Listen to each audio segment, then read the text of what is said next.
ఆనాడు 2004 నుంచి 2014 వరకు 10 సంవత్సరాలలో ప్రతి పేదవాడికి తండాలలో, గూడాలలో, మారుమూల పల్లెల్లో ఇందిరమ్మ ఇండ్లు కట్టాలి, పేదవాడి ఆత్మ గౌరవాన్ని నిలబెట్టాలని 25 లక్షల ఇండ్లను ఆనాడు డాక్టర్ వైఎస్ రాజశేఖర రెడ్డి గారు యూపీఏ ప్రభుత్వంలో సోనియా గాంధీ గారు పేదలకు ఇండ్లు ఇచ్చారు. మరి తెలంగాణ వచ్చిన 10 సంవత్సరాలలో డబుల్ బెడ్రూమ్ ఇండ్లు అని మనల్ని ఊరిచ్చిండు. మీకెవరికైనా డబుల్ బెడ్రూమ్ ఇల్లు ఇచ్చిండా అని నేను అడుగుతున్నా. ఎవరికైనా వచ్చిందా? ఎవరైనా డబుల్ బెడ్రూమ్ ఇల్లు కట్టుకున్నారా?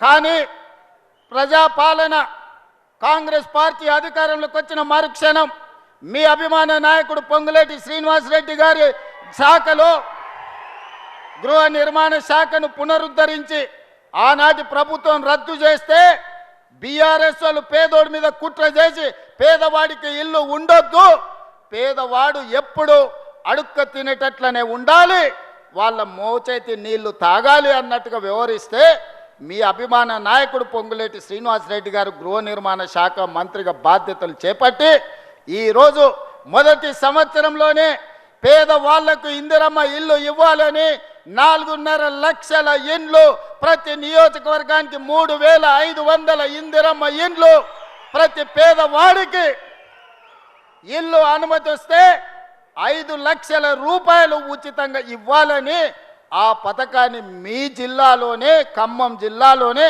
భద్రాద్రి రాముల వారి సాక్షిగా మనం ఆ పథకాన్ని ప్రవేశపెట్టుకున్నాం.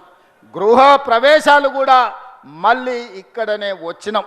సన్న బియ్యం ఈ పథకాన్ని ఒక గిరిజనుడు ఇంట్లో నేనే స్వయంగా ఖమ్మం వచ్చి ఏ బియ్యం అయితే మనం ఉచితంగా ఇస్తున్నామో ఆ బియ్యంతోనే వడ్డిస్తే ఆ బియ్యంతోనే అన్నం ఈ ఖమ్మం జిల్లాలోనే నేను తిన్నా.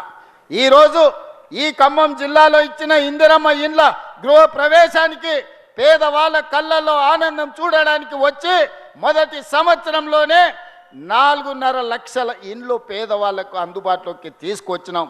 మళ్ళీ ఏప్రిల్ తర్వాత 2వ విడత కూడా పేదవాళ్లకు ఇందిరమ్మ ఇండ్లు ఇచ్చే బాధ్యత, ముఖ్యంగా పట్టణ ప్రాంతాలలో ఉన్న పేదలకు కూడా ఇండ్లు ఇచ్చే బాధ్యత కాంగ్రెస్ పార్టీ తీసుకుంటుంది. వాస్తవంగా 10 సంవత్సరాలు చంద్రశేఖరరావు గారి చేతికి 20 లక్షల కోట్ల రూపాయలు వచ్చినాయి. 20 లక్షల కోట్ల రూపాయలు ఎక్కడికి పోయినావో నాకు తెలియదు. కానీ ఒకవేళ ఆనాటి ప్రభుత్వం సంవత్సరానికి 2 లక్షల ఇండ్లు కట్టున్నా 10 ఏళ్లలో 20 లక్షల ఇందిరమ్మ ఇండ్లు పేదవాళ్లకు కట్టించి ఉండే అవకాశం ఉండే. డబుల్ బెడ్రూమ్ ఇండ్ల పేరు మీద పేదల్ని దగా చేసిండు తప్ప ఏ ఒక్కరికి కూడా ఇల్లు ఇవ్వలే.